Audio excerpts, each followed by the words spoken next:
Hello everyone. Today we will talk about how to fix the app of Workout Planner. We will go to settings, then we click on apps.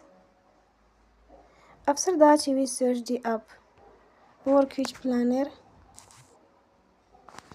and we click. Then we will on for stop. After that we will go to storage.